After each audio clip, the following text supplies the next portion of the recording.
Hello guys and welcome to the Study IQ. आज हमारा topic है नॉन वर्बल रीजनिंग का dice. Now dice is a very important topic for all the SSC exams. हर एक SSC exam में करीब करीब 1 से 2 क्वेश्चंस आपको मिल जाएंगे। ठीक है, तो स्टार्ट करते हैं dice. There are two type of dices. एक डाइस रहेगी स्टैंडर्ड डाइस और दूसरी डाइस रहेगी जनरल डाइस। स्टैंडर्ड डाइस का मतलब क्या हो गया, जिसमें किन्हीं भी दो साइड का सम 7 आपको नहीं मिलेगा, जिसमें किन्हीं भी दो साइड का सम 7 आपको नहीं मिलेगा, वो वाली डाइस कौन सी बन जाएगी, स्टैंडर्ड डाइस। अगर किन्हीं भी दो साइड का सम 7 आपको मिल जाता है तो डाइस कौन सी बन जाएगी, जनरल डाइस। किन्हीं भी दो साइड का मतलब क्या हो गया भाई, ऐसे चेक करोगे 5+1 क्या आ रहा है, 6 आ रहा है। ऐसे चेक करोगे 5+3 क्या आ गया, 8 आ गया। 3+1 जो है 4 आ गया। इस वाले केस में भी चेक करो, 4+2 जो है वो 6 बन गया, 4+1 जो है वो 5 आ गया और 2+1 क्या हो गया, 3 हो गया। अभी 7 नहीं मिल रहा है, तो 7 नहीं मिल रहा है तो मतलब क्या हो गया, ये वाली डाइस कौन सी है, स्टैंडर्ड। अरे स्टैंडर्ड डाइस। एक चीज इसमें ध्यान रखना, ये जो दो डाइसेस आपको दिए हैं, ये एक ही डाइस के दो अलग अलग केसेस दिए गए हैं। ये दो अलग अलग डाइस नहीं हैं। या तो डाइस स्टैंडर्ड रहेगी या फिर डाइस जनरल रहेगी। अगर किसी भी केस में किन्हीं भी दो साइड का सम 7 नहीं मिलेगा तो आंसर क्या बन जाएगा, स्टैंडर्ड डाइस है। अगर किसी भी केस में किन्हीं भी दो साइड का सम 7 मिल गया तो केस कौन सा बन जाएगा, जनरल डाइस। ओके, तो यहां पे स्टैंडर्ड डाइस अगर आपको पता लग गया है कि डाइस जो है स्टैंडर्ड डाइस है, तो उसमें अपोजिट वाली साइड्स का सम जो है वो 7 होता है। एक बारी फिर से रिपीट कर देता हूं, अगर किन्हीं भी दो साइड का सम 7 नहीं है तो अपोजिट वाली साइड्स का सम 7 होगा। तो इस पे क्वेश्चंस कैसे आ सकते हैं कि 1 के अपोजिट क्या होगा। तो सिंपल सा क्वेश्चन है, अगर 1 के अपोजिट मेरे को क्या डालना चाहिए कि 7 बन जाए, तो 1 के अपोजिट रखना पड़ेगा 6। तो 1 के अपोजिट क्या आ गया, 6 आ गया। इसी तरीके से 2 के अपोजिट में क्या रखूं कि 7 मिल जाए, आंसर वुड बी 5। इसी तरीके से 3 के अपोजिट में क्या रखूं कि 7 मिल जाए, आंसर वुड बी 4। तो ये केसेस इनको याद कर लेना। 1 के अपोजिट हमेशा 6 आएगा, 2 के अपोजिट हमेशा 5 आएगा, 3 के अपोजिट हमेशा 4 आएगा in case of standard dice.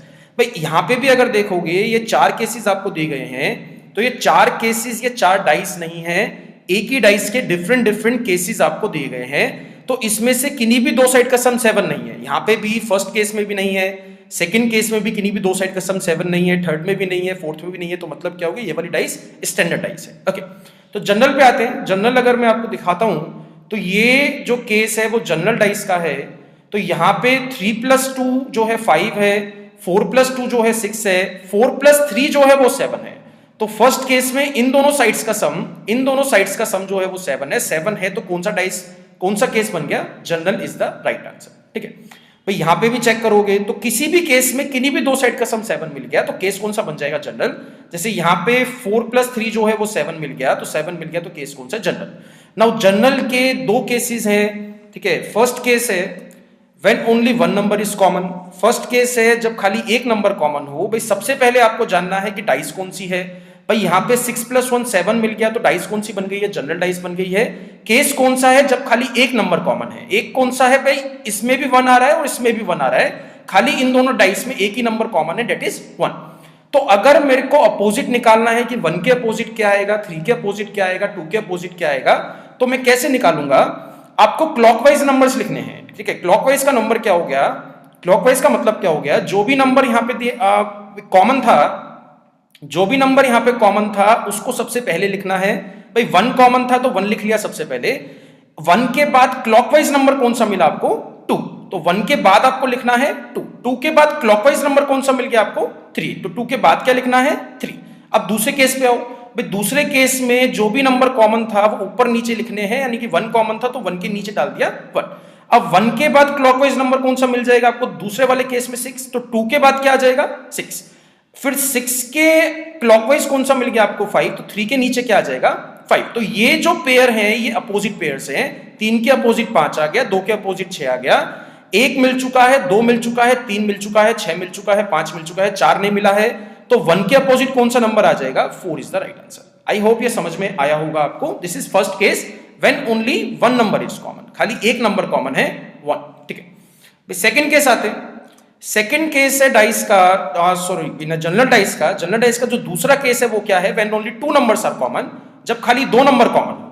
भाई सबसे पहले आपको क्या जानना है कि केस कौन सा है, जनरल डाइस का केस है या फिर स्टैंडर्ड डाइस का केस है, डाइस कौन सी है।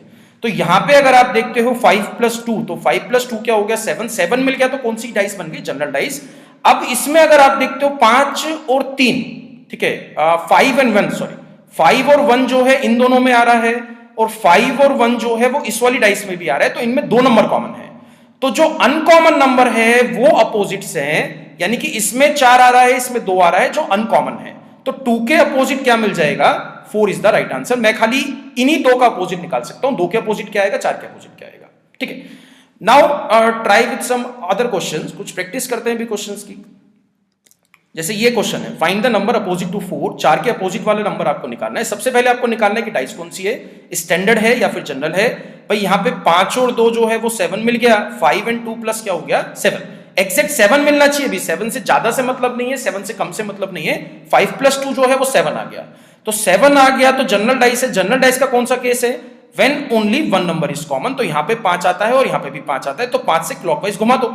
4 के अपोजिट निकालना है, तो फर्स्ट केस में 5 से क्लॉकवाइज कौन सा आ जाएगा 6, तो यहां पे लिख दोगे 6। 6 के बाद क्लॉकवाइज कौन सा मिल गया आपको 2, तो 6 के बाद क्या लिख दोगे 2। इसी तरीके से 5 के नीचे आ जाएगा 5, जो भी कॉमन नंबर्स हैं। 5 के बाद सेकंड केस में क्लॉकवाइज घुमाओगे क्या मिल जाएगा 1, तो 5 के बाद क्या आ जाएगा 1। 1 के बाद क्लॉकवाइज घुमाओगे क्या मिल जाएगा 4, तो 2 के अपोजिट क्या आ गया 4, तो 4 के अपोजिट क्या आ गया 2 इज द राइट आंसर। तो 4 के opposite 2 is the right answer. ठीक है, वन मोर क्वेश्चन। यहां पे आपको नंबर निकालना है अपोजिट टू 6। तो first we need to find कि डाइस इज अ जनरल और स्टैंडर्ड। तो इन चारों में से किन्हीं भी 2 साइड का सम अगर 7 मिल गया तो जनरल है, 7 नहीं मिला तो स्टैंडर्ड है।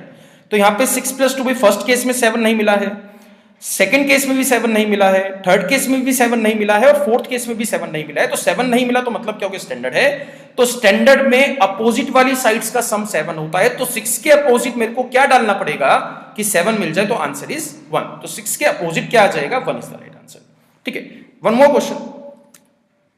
इस क्वेश्चन में आपको दिया है find the number opposite to 2। 2 के अपोजिट निकालना है, तो भाई केस कौन सा है, स्टैंडर्ड है या फिर जनरल है। तो यहां पे अगर आप देखते हो तो 6 प्लस 1 क्या मिल गया 7, तो 7 मिल गया, तो केस कौन सा बन गया जनरल। अब जनरल केस है तो जो है 2 के अपोजिट आपको निकालना है। तो इट इज नॉट नेसेसरी कि इन चारों के चारों केसेस का इस्तेमाल करना है, किन्हीं भी 2 केस का इस्तेमाल करके अपना आंसर आपको निकालना है। तो फर्स्ट और सेकंड का अगर मैं यूज करता हूं, भाई फर्स्ट और सेकंड का अगर मैं यूज करता हूं, फर्स्ट और सेकंड का यूज करोगे तो कौन सा केस लग सकता है जनरल डाइस का, जब खाली एक नंबर कॉमन है, दैट इज 2 यहां भी आ रहा है फिर 2 यहां भी आ रहा है। तो 1 जो है कॉमन नंबर है, तो 2 के बाद क्लॉकवाइज कौन सा मिल गया 6, 6 के बाद क्लॉकवाइज कौन सा मिल जाएगा 3। इसी तरीके से इसमें परफॉर्म करना है, 2 के नीचे 2 डाल दोगे और 2 के बाद क्लॉकवाइज कौन सा मिल गया 5 और 5 के बाद क्लॉकवाइज कौन सा मिल जाएगा आपको 4। तो 2 के अपोजिट कौन सा मिलेगा, 2 के अपोजिट 6 नहीं आ सकता है बिकॉज 6 और 5 अपोजिट है, 3 और 4 अपोजिट है, तो कौन सा नंबर बचा, that is 1 is the opposite to 2। 2 के अपोजिट कौन सा नंबर मिल गया 1 इज द राइट आंसर। ठीक है, वन मोर क्वेश्चन। इसमें भी आपको निकालना है find the number opposite to 2। 2 के अपोजिट निकालना है, भी केस कौन सा है, केस जो है जनरल डाइस का है बिकॉज 6 प्लस 1 क्या हो गया 7, तो 7 मिल गया तो जनरल डाइस है। जनरल डाइस का मैं कौन सा केस यूज कर सकता हूं, तो यहां पे 3 के 3 यूज नहीं करने हैं, 3 में से किन्हीं 2 का यूज करके आंसर आपको निकालना है। तो अगर मैं जैसे फर्स्ट और थर्ड का यूज करता हूं, अगर मैं फर्स्ट और थर्ड केस का यूज करता हूं, दोनों में जनरल डाइस का कौन सा केस लग सकता है, जब 2 नंबर कॉमन है। यहां भी 4 आ गया और यहां भी 1 आ गया, यहां भी 4 आ गया और यहां भी 1 आ गया, तो 2 के अपोजिट कौन सा नंबर मिल जाएगा आपको 2 इज द राइट आंसर। जो नंबर कॉमन नहीं है वो आमने सामने वाले हैं, अपोजिट वाले हैं। ठीक है, वन मोर क्वेश्चन। अब इसमें आपको निकालना है find the number opposite to 1। 1 के अपोजिट आपको निकालना है, तो 1 के अपोजिट में कैसे निकाल सकता हूं, केस कौन सा है, जनरल है स्टैंडर्ड है। यहां पे फर्स्ट केस में किन्हीं भी 2 साइड का सम 7 नहीं है और सेकंड केस में भी किन्हीं भी 2 साइड का सम 7 नहीं है, तो स्टैंडर्ड डाइस है। स्टैंडर्ड डाइस का मतलब क्या हो गया, 1 के अपोजिट मेरे को क्या रखना पड़ेगा कि सम 7 मिल जाए, तो आंसर आ जाएगा 6। तो 1 के opposite answer would be 6। One more question,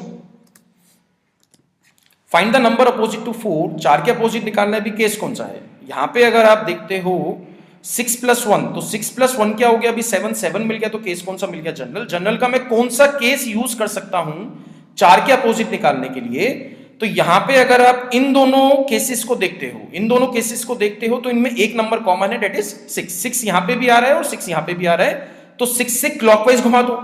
भाई 6 के बाद क्लॉकवाइज घुमाओगे, यहां से जब नेक्स्ट क्लॉकवाइज नंबर देखोगे तो क्या मिल गया 2, तो 6 के बाद क्या मिल जाएगा 2। 2 के बाद क्लॉकवाइज कौन सा मिल गया आपको 4, तो 2 के बाद क्या आ जाएगा 4। तो यहां पे जो कॉमन नंबर्स है वो 6 है, तो 6 के नीचे आपको 6 लिखना है। 6 के बाद क्लॉकवाइज कौन सा मिल गया 5, तो 2 के नीचे क्या आ जाएगा 5, यानी कि 2 के अपोजिट क्या हो गया 5। 5 के बाद क्लॉकवाइज कौन सा है 1, तो 4 के अपोजिट कौन सा आ गया 1, तो आंसर वुड बी 1। 4 के अपोजिट निकालना था तो 4 के opposite 1 is the right answer. ठीक है, now these are the different kind of questions. ऐसे क्वेश्चन भी आपको मिल जाते हैं, इसमें डाइस आपको खोल के दी गई है, find the number opposite to 3, 3 के अपोजिट आपको निकालना है। तो इन केसेस में ऑल्टरनेट वाले जो नंबर्स हैं वो अपोजिट रहेंगे। जैसे 6 के ऑल्टरनेट नंबर कौन सा आ गया, एक छोड़ के एक, तो 6 के अपोजिट कौन सा हो गया 3। इसी तरीके से यहां पे कर लो, 4 के अपोजिट कौन सा बन जाएगा 5। तो 3 और 6 अपोजिट हैं एंड 4 एंड 5 अपोजिट हैं, तो जोन से 2 नंबर बचे हैं वो अपोजिट्स रहेंगे। 1 के अपोजिट क्या आ जाएगा 2 इज द राइट आंसर। तो यहां पे ऐसे अगर क्वेश्चंस आते हैं तो आपको ऑल्टरनेट वाले अपोजिट्स बनाने हैं। 6 के अपोजिट 3 आ गया, 4 के अपोजिट 5 आ गया, तो 1 के अपोजिट क्या आ जाएगा 2, बिकॉज ये 2 ही नंबर बचे हैं। ठीक है, इसी टाइप का वन मोर क्वेश्चन यहां पे निकालना है अपोजिट टू 5, तो 5 के अपोजिट बताना था, तो ऑल्टरनेट बनाओगे 1 के अपोजिट क्या आ जाएगा 4 और 2 के अपोजिट क्या आ जाएगा 6। बट मेरे को आंसर क्या देना था 5 के अपोजिट क्या है, तो 5 के अपोजिट भाई ये 5 नंबर बचा है और ये 3 नंबर बचा है, तो ये अपोजिट्स वाले हैं, यानी कि 5 के अपोजिट आंसर क्या मिल जाएगा 3 इज द राइट आंसर। ठीक है, वन मोर क्वेश्चन गाइस, या यहां पे आपको बताना है, ठीक है, ये क्वेश्चन आपको दिया गया है, तो आपको बताना है इस डाइस को फोल्ड करने के बाद कौन सी फिगर बन सकती है। इस डाइस को फोल्ड करने के बाद कौन सी फिगर बन सकती है, first second third fourth 4 option दिए हैं। तो इसमें अपोजिट आप निकाल सकते हो, F के अपोजिट क्या आ जाएगा B, इसी तरीके से E के अपोजिट क्या आ जाएगा C, यानी कि F के अपोजिट आ गया B और E के अपोजिट आ जाएगा C, और A और D बचे हैं और A और D अपोजिट बन जाएंगे, A के अपोजिट क्या मिल जाएगा D। नाउ एक चीज हमेशा ध्यान रखना डाइस वाले चैप्टर में, जो अपोजिट नंबर्स हैं वो कभी भी साथ में दिखाई नहीं दे सकते हैं, यानी कि जो अपोजिट नंबर्स हैं वो एक साथ कभी भी आपको दिखाई नहीं देंगे। तो यहां पे F और B अगर किसी भी केस में किसी भी ऑप्शन में साथ में दिखाई दे रहा है तो वो वाला ऑप्शन नहीं चल सकता है, वो वाला ऑप्शन सही नहीं है। इसी तरीके से E और C अगर मेरे को दिखाई देंगे तो वो वाला ऑप्शन भी सही नहीं है, और A और D अगर मेरे को एक साथ दिखाई देंगे तो वो वाला ऑप्शन भी सही नहीं है। तो फर्स्ट जो है आपका फॉल्स है, बिकॉज F और B मेरे को एक साथ दिखाई दे गए हैं जो अपोजिट वेरिएबल्स हैं। ठीक है, सेकंड केस देखते हैं। सेकंड केस में कोई 2 वेरिएबल जो है, कोई 2 अल्फाबेट अपोजिट है, भाई यहाँ पे F दिया है, यहाँ पे D दिया है, यहाँ पे E दिया है, तो इन तीनों में से कोई भी 2 अपोजिट नहीं है, तो आंसर क्या मिल जाएगा second is the right option. भाई थर्ड में चेक करोगे तो थर्ड में E और C अपोजिट है, यहाँ पे E और C अपोजिट है तो ये वाला ऑप्शन नहीं हो सकता है। यहाँ पे फोर्थ में अगर चेक करते हो तो A और D अपोजिट है, तो ये वाला ऑप्शन भी नहीं हो सकता है, तो option number second is correct. I hope ये डाइस वाली ट्रिक आपको समझ में आई होगी।